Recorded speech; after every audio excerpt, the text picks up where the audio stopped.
Alrighty, let's do something fun. So a lot of people have issues with the story of Sonic Colors for very good reasons, as do I. But I do feel that the core premise and themes and ideas of Sonic Colors are actually really fantastic for a Sonic story. They're just not done correctly. It's just not well realized. There's a lot of potential in the story of Sonic Colors, and it's all kind of just wasted in the game's original story. And while I was recently replaying Sonic Colors, I was seeing all of that potential, and I just ended up brainstorming ideas while playing through the game, and a lot of the ideas I was coming up with, I was really getting excited about. I thought they were pretty cool. So I figured, hey, why don't I share my ideas with everyone and let them see what they think of it? You know, I'm always criticizing the writing and storytelling of Sonic games, so why don't I put my money where my mouth is and show what I'm capable of, and let you all be the judges of whether or not I know what I'm talking about. I'll be honest, I've been very hesitant to tackle a rewrite for a Sonic game, because I personally feel that rewrites, not just for Sonic, but kind of just in general, are kinda tacky, and I understand the hypocrisy of me saying that, but a lot of times when I look at fan-made rewrites for things, they usually are completely off the mark and still have a lot of problems, and usually they're not even retelling the story and fixing the issues. They're more so interested in telling a completely different story that veers off course and does its own thing. And that's not what I'm trying to do here with Sonic Colors. I tried to come up with a story that was as true to Sonic Colors as possible. I changed as little as necessary, though that still required quite a bit of changing.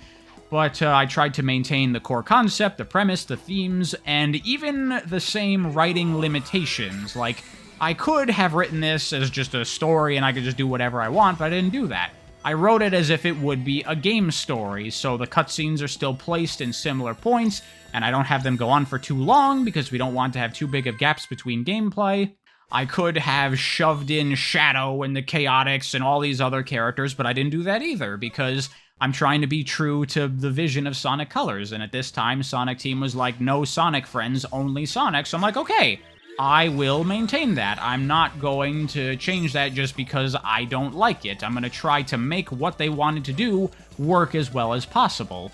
And as an example of one of my changes, I am taking that idea of no Sonic friends and I'm pushing it even further than they did themselves. I'm removing Tails from the story completely. He's gone. He's not in the story anymore.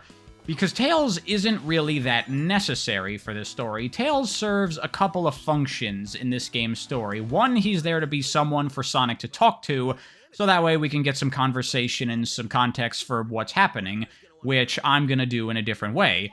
He also builds the translator so we can speak to the Wisps, which I'm also going to approach in a different way.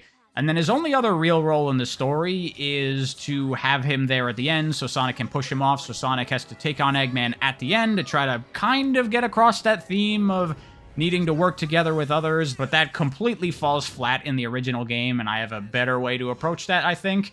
So really, I don't need Tails at all, and I think this is a better way to do it because it dodges the character assassination that Tails gets in these kinds of Sonic games where he's pushed off to the sideline and he's not allowed to do anything. Like, I was rewatching the cutscenes, and there's this one part where Sonic and Tails are looking at the Eggman factory, and Sonic is like, alright, excuse me, Tails, I have to go save the aliens, and Tails just stands there and watches Sonic go, and it's like, why are you not tagging along with him to help out, Tails? For literally no reason other than he's just not allowed to because Sonic friends bad.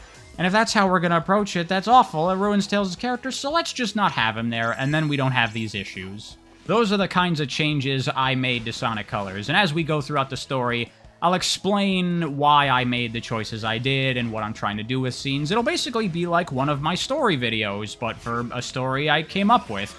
So, should be fun. Not gonna have any visuals to accompany this, sorry about that, but you're just gonna have to listen to my words and use your imagination to come up with things.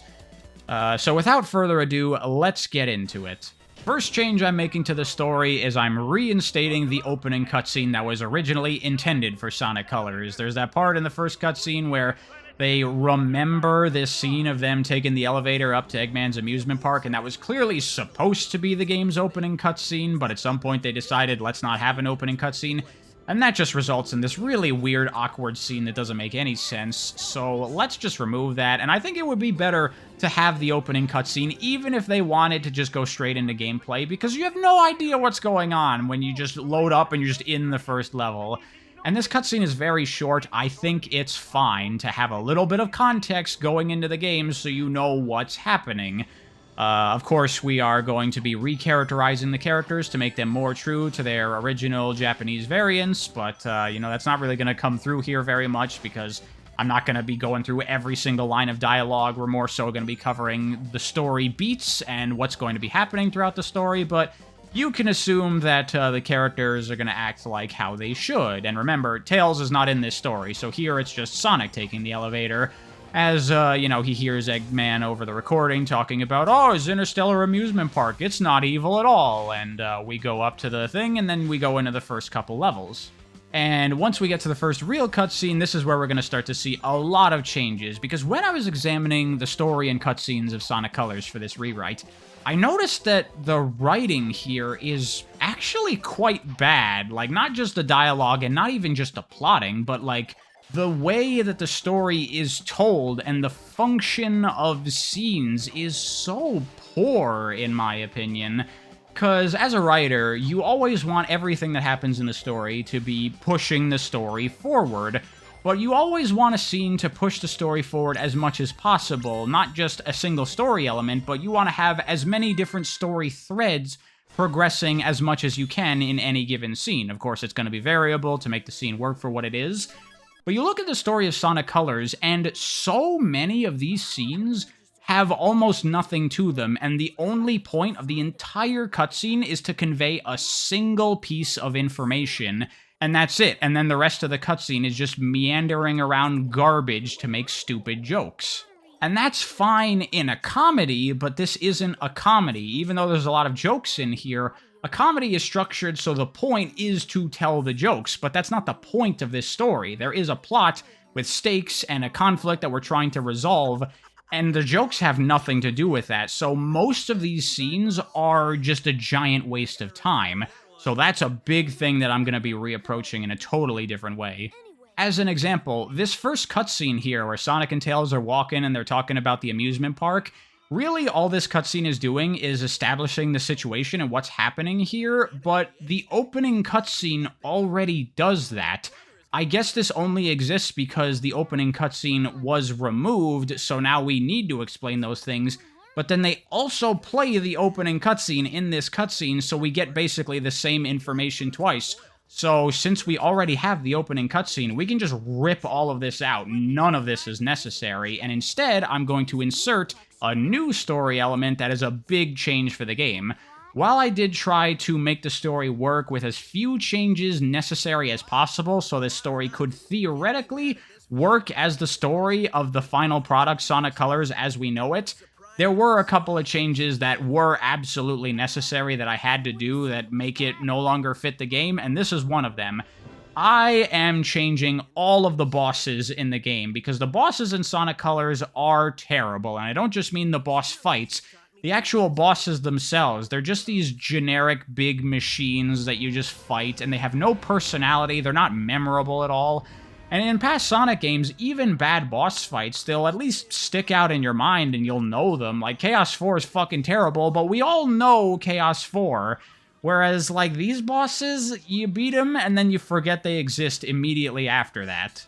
So I am swapping out the bosses for a new set of characters that I've created, not just because I want to improve the bosses, but because they're also going to serve well for multiple different other new story threads that I'm introducing, and we'll see how that all progresses.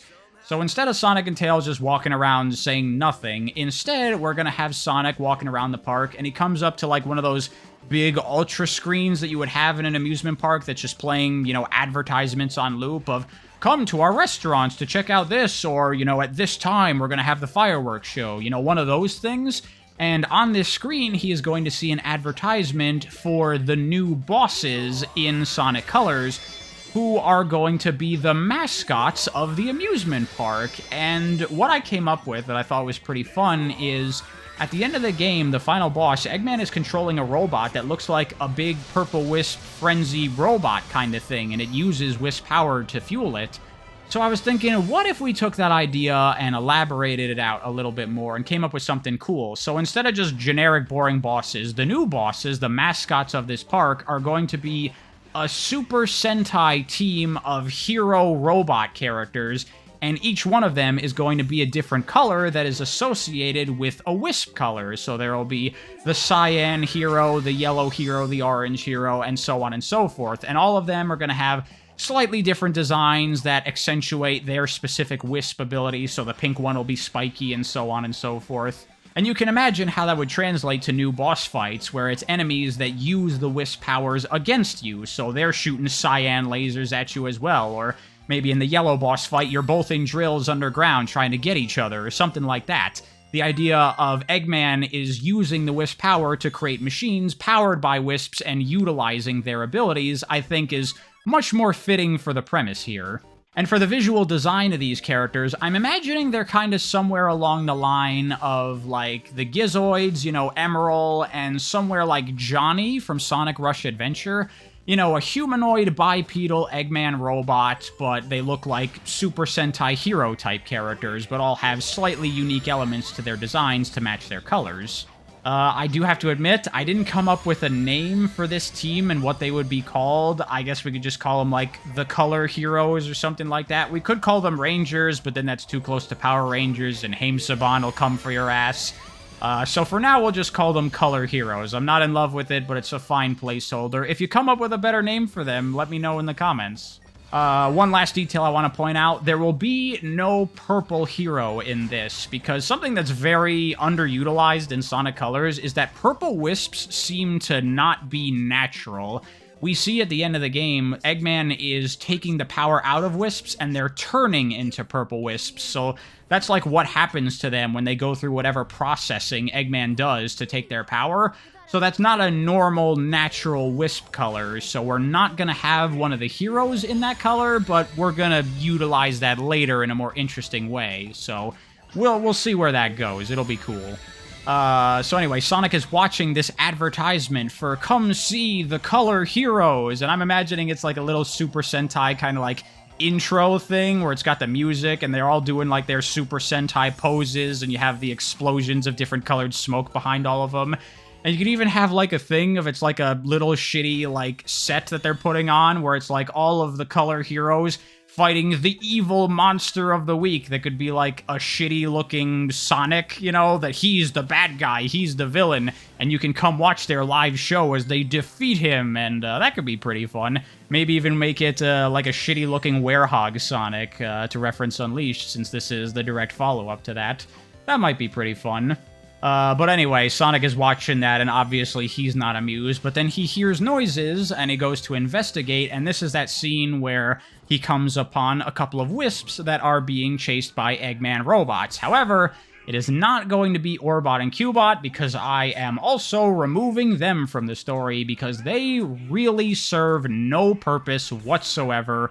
Orbot and Cubot exist purely to just be comic relief characters to make stupid jokes, and I personally do not feel that excessive comedy is something that's good for Sonic. Some light little joking here and there, that's fine, but we don't need active attempts at being funny. I think it's inappropriate for the series. I think it's not funny, and these characters suck, so I'm just removing them. Instead, we'll just have some egg pawns chasing after the Wisps. And like the normal cutscene, Sonic gets in there, though here he can actually take out the robots because they're not important characters, and thus he saves the Wisps. And this is where we're going to meet Yacker, similar to the original game. And just like that as well, the Cyan Wisp is immediately going to jump into him and launch him off, and then we would go into the next level. And then after that level, we would have the next cutscene where the Wisp leaves him, and Sonic is amazed by, oh, the Wisp power, that's crazy. But we have no Tails, and we have no translator here, so things are going to go very different from here on out, because one thing I'm going to expand upon is Sonic Colors kind of has a very minor, underutilized element of, like, overcoming language barriers. because we have Tails building the translator, you can't understand the Wisps, and the main Wisp that Sonic gets attached to is called a Yacker. His name references the fact that he talks. And the final ending credits theme of the game, Speak With Your Heart, also addresses this. So it's like kind of a part of Sonic Colors, but it really ultimately leads to nothing. But I think there's some interesting potential there, so I want to expand upon that. So without Tails and without a translator, Sonic and Yacker are going to have to learn how to communicate with each other without being able to understand each other's language. So in this initial cutscene between Sonic and Yacker, Yacker is talking and he's saying a bunch of stuff, and Sonic has no idea what he's saying, but he can assume what the general gist is. Eggman is stealing these aliens, and Sonic needs to put a stop to it, and that'll be the end of that cutscene. We can develop this further as we go on more into the story. But for now, we are going into the first boss introduction cutscene, and in the original game, this is where we first see Eggman, and he starts to give us the gist of his whole plan and everything, but I'm going to reapproach that as well, so we're totally changing this scene. We're not going to see Eggman yet. Instead, we are going to be introducing the first of our color heroes, and the way we're going to do that is we'll have Sonic and Yacker walking along, and there'll be like a cardboard standee or whatever of the Cyan Hero. As the first zone in the game, Tropical Resort, the Cyan Wisp is the one you get there. So we're going to have the boss of the zone be the hero of the matching colors. So it'll be like, go see the Cyan Hero over here. Again, just like an amusement park. And Yacker is kind of flipping out, and he's like trying to get Sonic's attention and like kind of dragging him to go check it out. And Sonic, again, he doesn't know what he's saying, but he lets Yacker pull him along, and they go to see the Cyan Hero. And here is where we get their introduction, where they're on like a stage or whatever, and we have like music playing, and it's like his big hero intro, and he's doing a bunch of posing and stuff, and it's a whole big production. But while this is going on, Sonic sees that behind the Cyan Hero are going to be these big glass containers full of Cyan Wisps. And once the robot finishes its routine and it's just like holding a pose, Sonic is just standing there and he does not look amused at all. And he tells the robot to get out of his way so he can free this little alien's friends. And the Cyan Hero looks over at Yacker and he gives him like this very intense glare. And Yacker gets very scared and he like goes to hide behind something and he's like trembling. And then Sonic goes to face the Cyan Hero, who then, like, there'll be a terminal or a conduit or something that he grabs, and he gets, like, charged up with Cyan Wisp energy, and then he strikes a pose ready for battle, and then the cutscene would end and you would go into the boss fight. Of course, Sonic defeats the Cyan Hero, and we're gonna have him at the start of the cutscene afterward. He jumps away, he retreats. He's not gonna be destroyed here, he's gonna be coming back later. But with him now out of the way, Sonic breaks the capsule and frees all the Wisps, and they're all thanking him, and now Sonic sees what's going on here. This is what I was talking about before, of kind of conveying the plot points of the story in a slightly better way than the original game. In the original game, Eggman's just there, and he's like, I'll harness the Wisp energy to conquer the world, whereas here, we have it all presented much more naturally, and Sonic just draws the conclusion.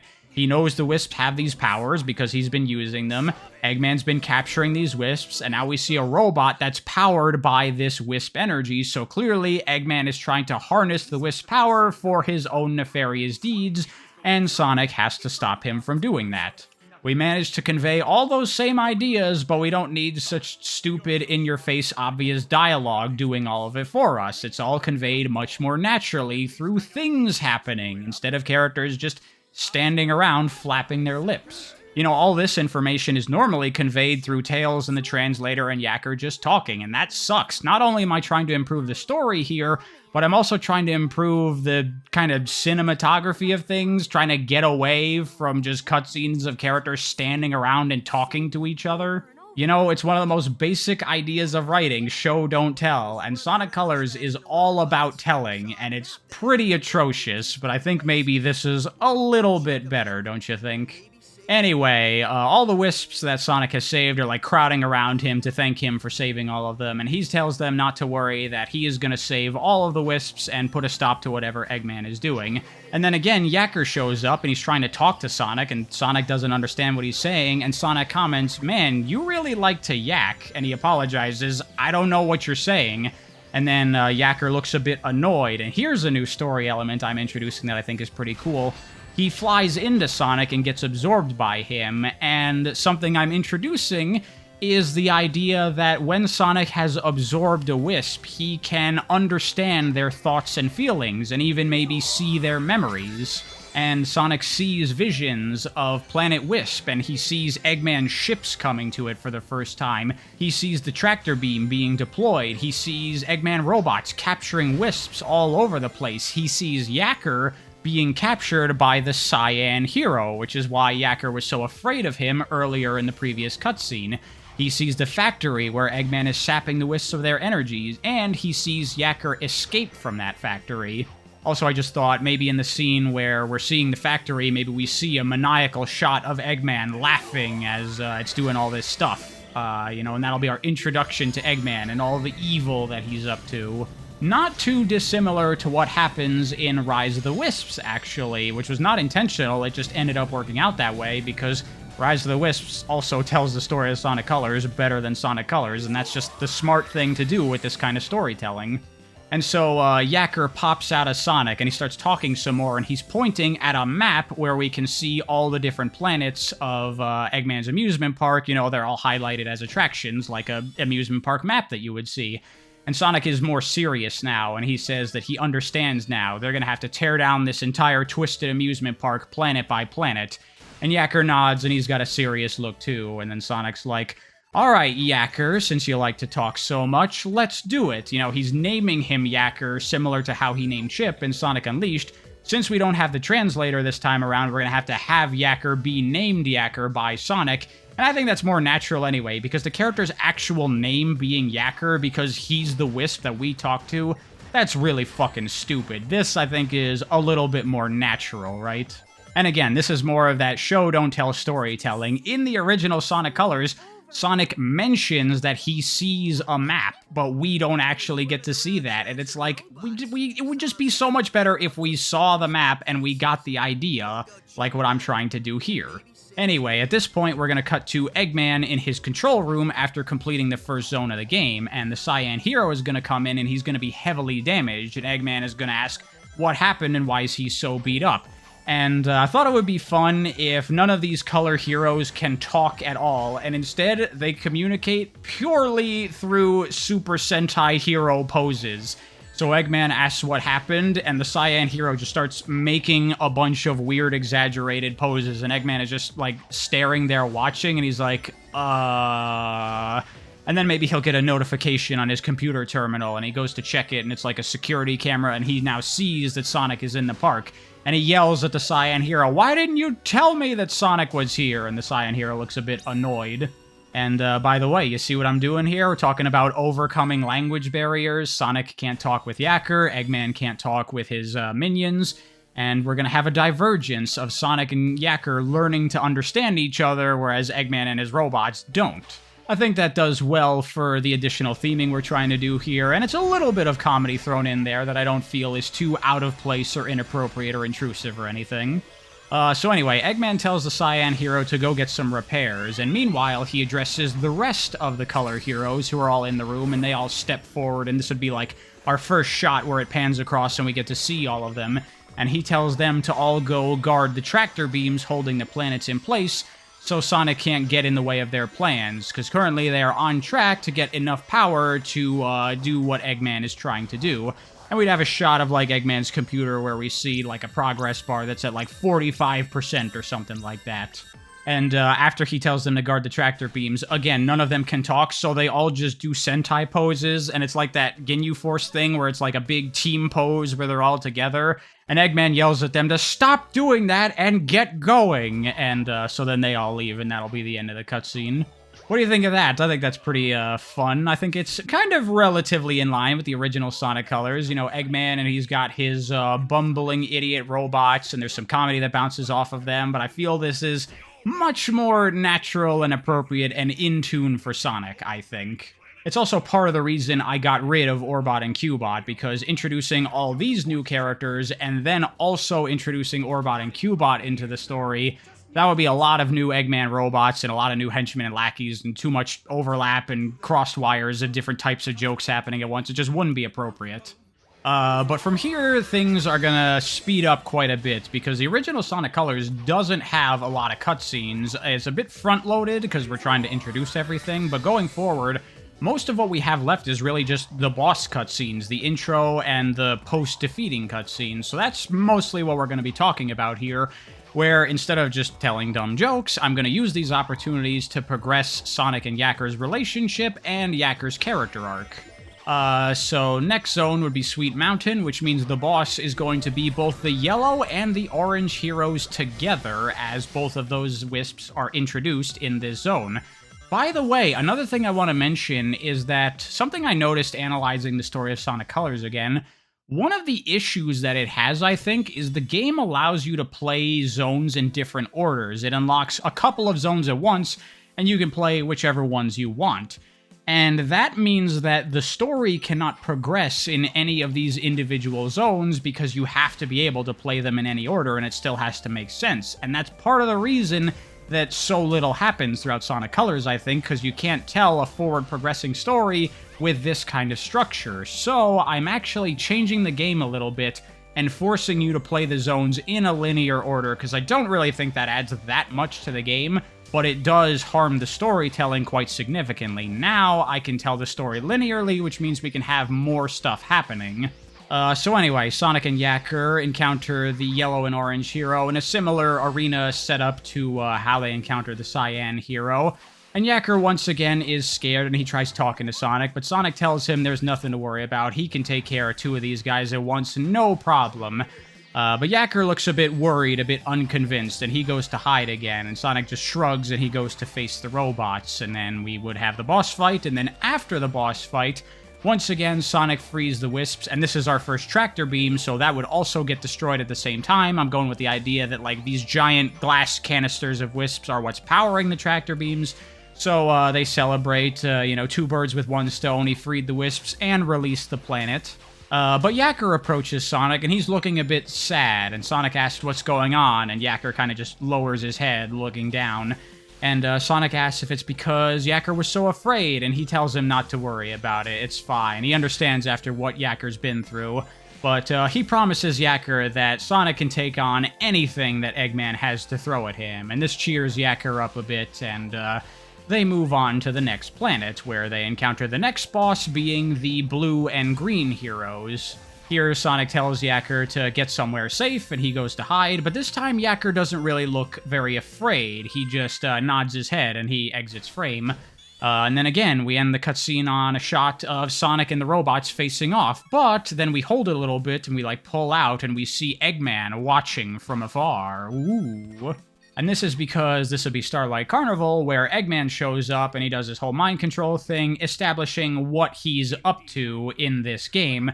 But we're doing things very differently in this version of the story. Here, Sonic defeats the robots, and once again, him and all the Wisps are celebrating, but then Eggman shows up, and there's a little bit of banter back and forth. Sonic's gonna put a stop to what he's doing, and Eggman's like, oh yeah, we'll see about that, and he has a similar big purple laser thing on the Eggmobile, but here, he shoots it at one of the robots that's been defeated, and this turns the robot from its original color, blue or green, doesn't really matter which one, and it turns purple. Again, remember, purple is not a natural Wisp color. It's something made by Eggman's processing of the Wisp. So purple Wisp energy is like the final product of what Eggman is creating. That's kind of a change I'm making to the story here and what it does and how it works.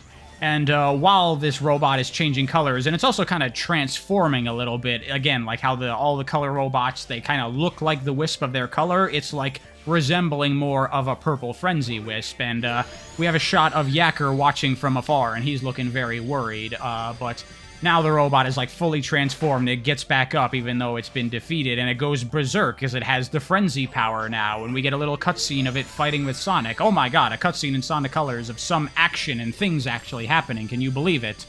But the fight here is not going well for Sonic. This thing is like super going crazy, and it's really powerful, so most of what he's doing is dodging and attempting to fight, but it's ineffective. And the thing is actually kind of overwhelming him a bit, and maybe it lands a good hit on Sonic and he gets knocked down onto the floor, and it's like approaching him for like the finishing blow or whatever, cause drama. And then Yacker sees that and he like freaks out and he flies up to Sonic and he gets absorbed by Sonic.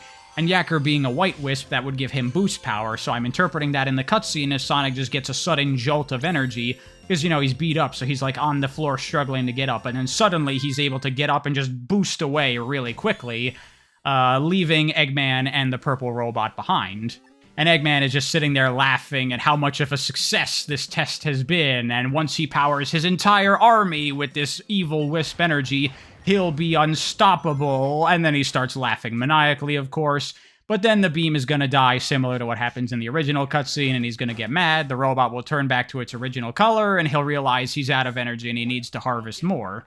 Meanwhile, Sonic and Yacker stop running after they make some distance. Yacker pops out, and Sonic thanks Yacker for getting him out of there. And he's like, dude, that guy was no joke. And Yacker starts talking again, and this time around, Sonic, like, understands a little bit more, and he's like, yeah, I know. That was the energy that Eggman is stealing from your friends. We have to stop him before he manages to soup up his entire army like that. And then we'll end the cutscene there, and now we are moving on to Planet Wisp. And the first cutscene on Planet Wisp in the original Sonic Colors, what the cutscene is trying to do isn't terrible, but the way it does it is so bad. This is what I'm talking about, of, like, just the storytelling here is so weak in the original Sonic Colors. You know, Sonic and Tails are walking around and they're talking about, oh, Eggman has ruined all this, and the Wisps show up and they're asking them to save the planet. And it's getting that idea across of the beautiful planet Wisp being ruined by Eggman's construction, but it's all conveyed through all this fucking talking. Shut the fuck up and tell the story in a more engrossing way, my god. So let's redo this cutscene and get this same idea across in maybe a little bit of a better way. So instead, this cutscene is going to play the first time you go to Planet Wisp before you even play the first level, and instead it's going to be Sonic and Yacker walking around on the planet, and initially they are in a completely untouched area. It's just the beautiful nature of Planet Wisp, and Sonic talks to Yacker that, Yacker, this is your home. I remember it from the memories you showed me. And Yacker's like nodding his head, and you know, Sonic comments on how beautiful it is, and Sonic and Yacker maybe just start having some fun for a bit, just taking in this natural, wonderful environment. So Sonic's running around, jumping around, just enjoying the place. Kind of similar to the intro of Sonic CD, where he's just running around and it looks like he's just having a good time. I imagine that's just what Sonic does in his free time, right?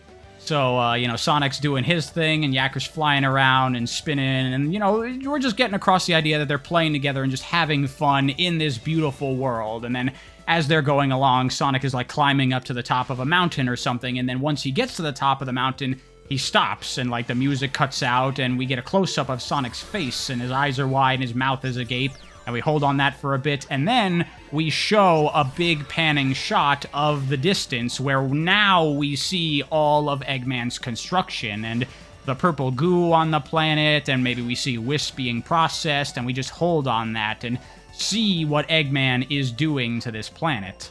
And Sonic looks pissed, and Yacker looks very sad seeing all of this, and he starts talking to Sonic, and Sonic's like, don't worry, buddy, we're gonna put a stop to this. And then Sonic runs off, and that's the end of the cutscene.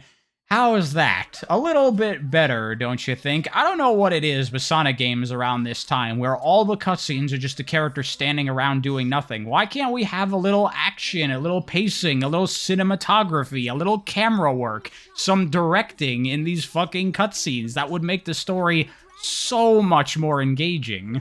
For the love of God, Sonic Team really needs to get a cinematographer, because whoever's doing it now has no idea what they're doing.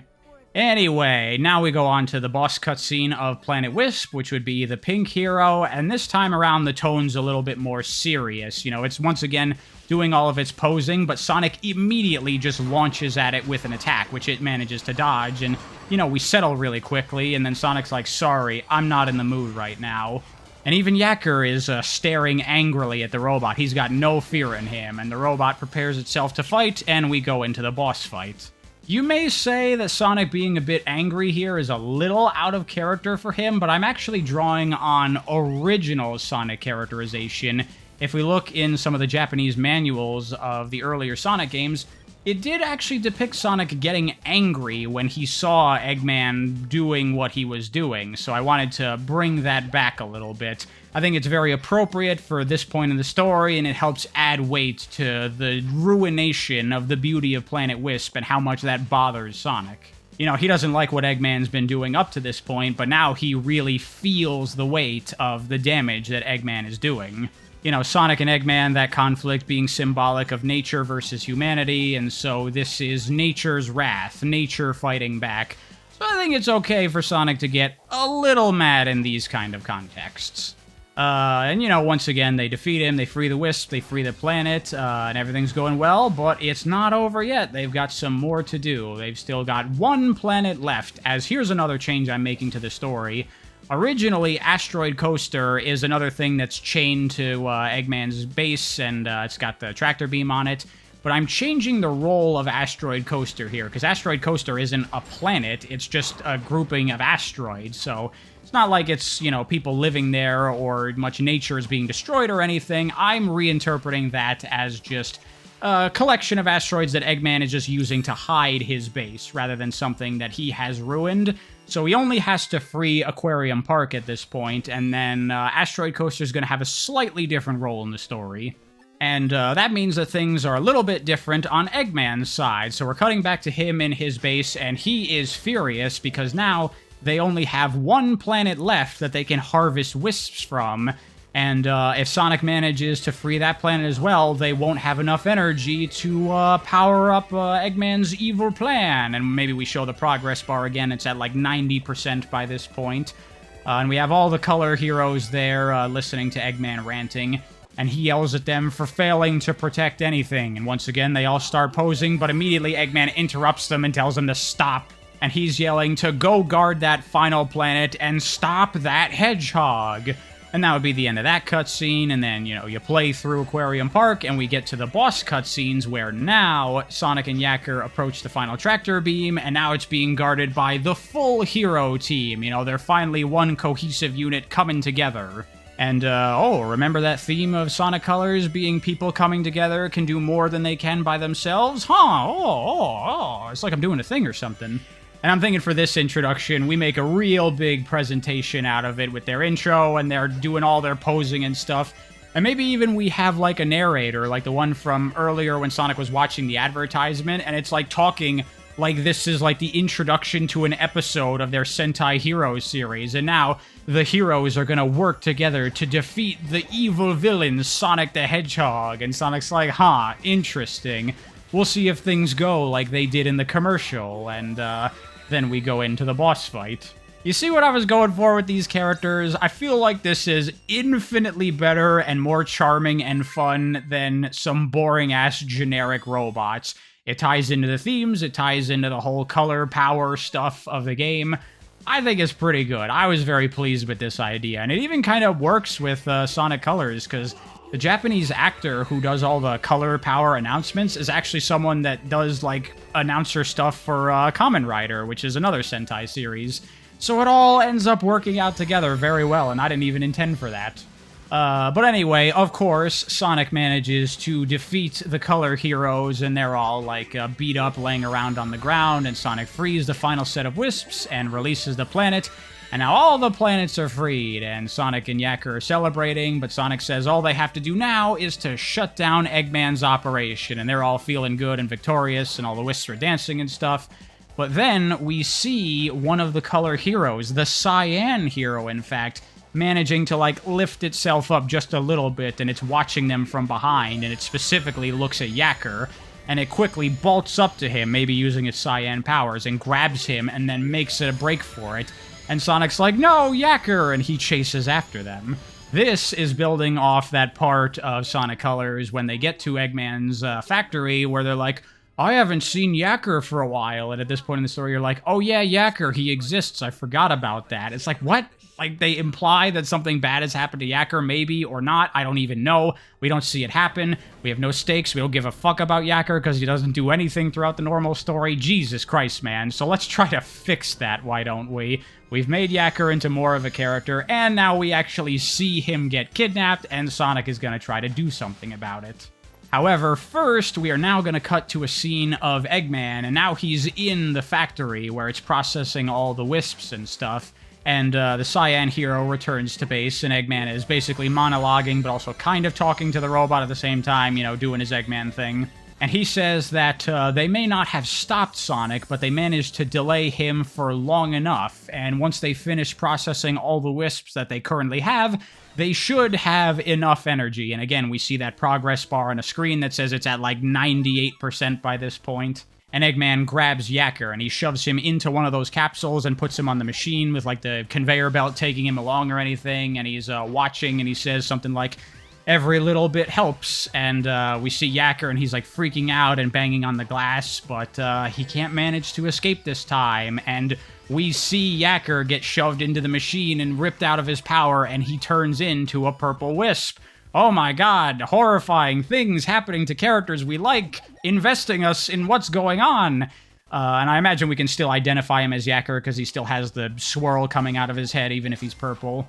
And Eggman addresses the Cyan hero, saying that the others are going to be getting repaired, but for him, he has something different in mind. And Eggman looks over, and we get like an ominous, spooky shot of maybe Eggman's reflection on the glass as he's looking at the now transformed Yacker, who's cowering a bit.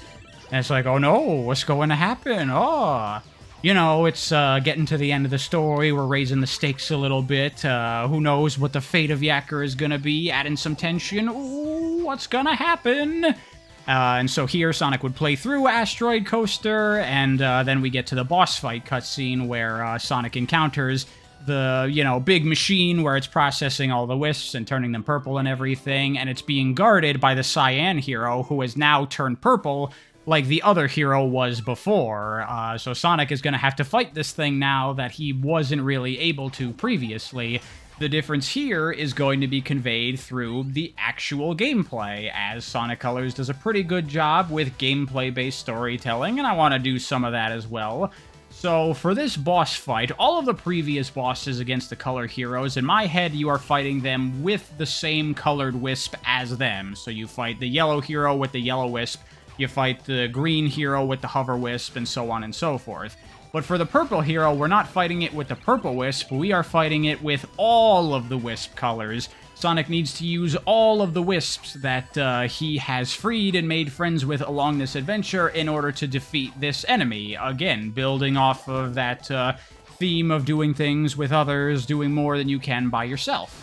And of course, Sonic manages to defeat the robot, free the remaining wisps, and we see Yacker pops out of the robot, but Yacker is still like purple and evil, so this time around, Eggman was fueling this robot's purple transformation by putting Yacker inside of him.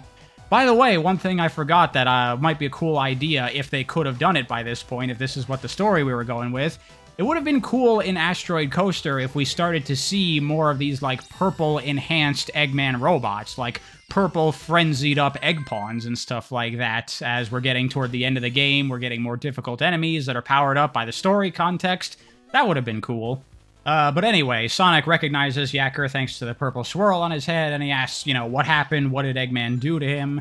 But Yacker does not respond. Instead, he kind of just starts freaking out and kind of like a wild animal. He's just like making noises and getting all feral. And Yacker and all of the other purple wisps that have now been freed, they fly out of the Eggman factory and they all start going off in one big direction as like a huge mass. And Sonic has no idea what's going on, so he follows after them.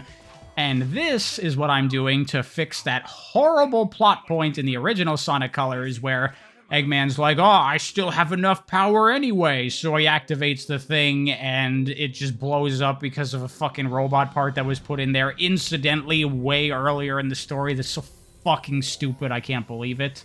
So instead, here's what we're gonna do. We're gonna have the same scene where Eggman's like, I managed to collect enough power, and he activates the thing, and it starts charging up. Instead of being a laser that he's going to shoot at the planet, though, it's more like a thing that he's going to shoot at his own, like, armada of ships, and that's going to turn them all purple and make them all enhanced and everything. But while it's charging, we now see the swarm of purple wisps, and they start attacking where the energy is being stored, and they start, like, ripping into it with all of their frenzy powers. and they break open the container as it's firing, which is what causes it to explode. So it's actually due to our hero's actions that that's happening this time. The idea here is that all of the purple wisps are trying to reclaim their power and turn themselves back to normal, so they're just ripping apart the storage to get to that energy again.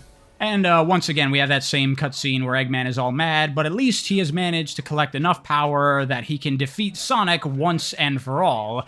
But different in this version of it is that all of the color heroes are going to be there standing behind him, alluding to what's going to happen for the final boss fight.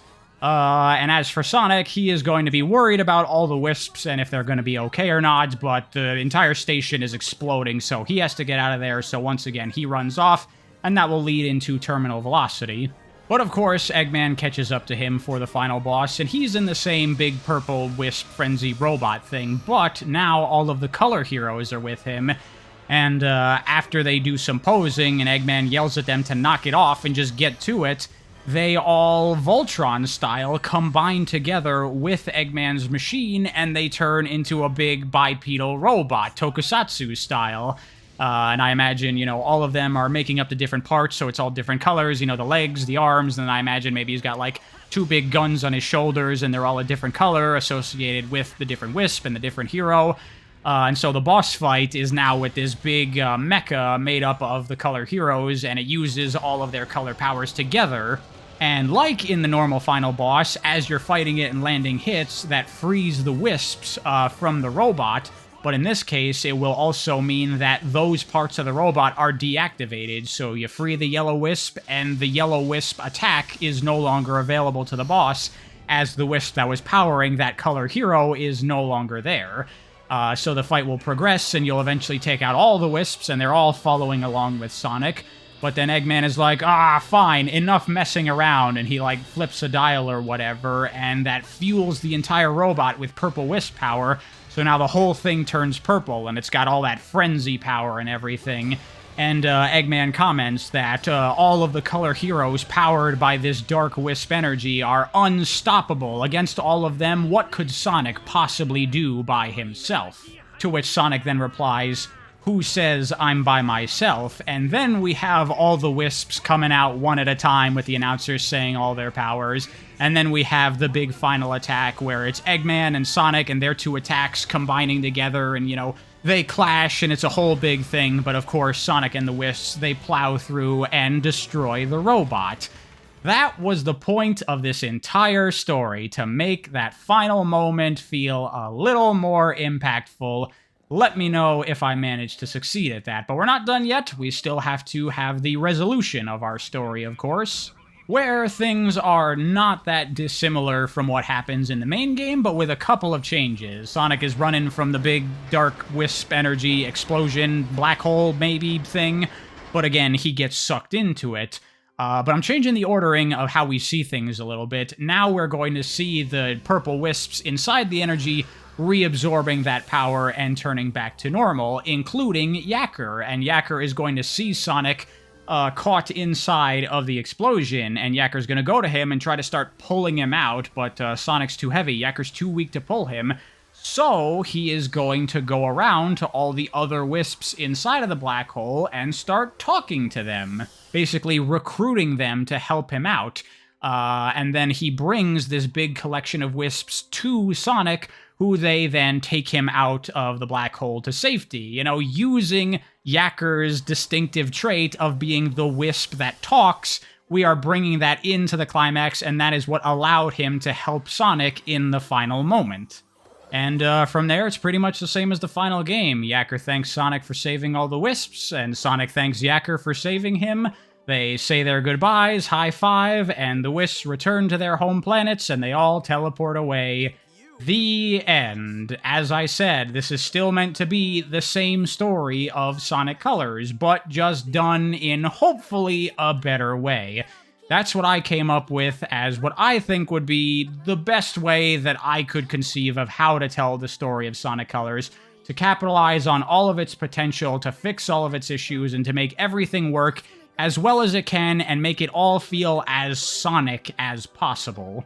And I hope y'all enjoyed that. I hope you liked it. I certainly had a lot of fun coming up with this. As a big Sonic fan and a writer, these kinds of ideas are always swirling in my head. I have so many ideas for potential rewrites or even original Sonic stories that I think would be cool. And if y'all like this video, maybe I'll do more of them in the future. Hope you enjoyed. Thanks for watching. If you did and you'd like to support the channel, there's links to my Patreon and Ko-fi in the description. I'll see you next time.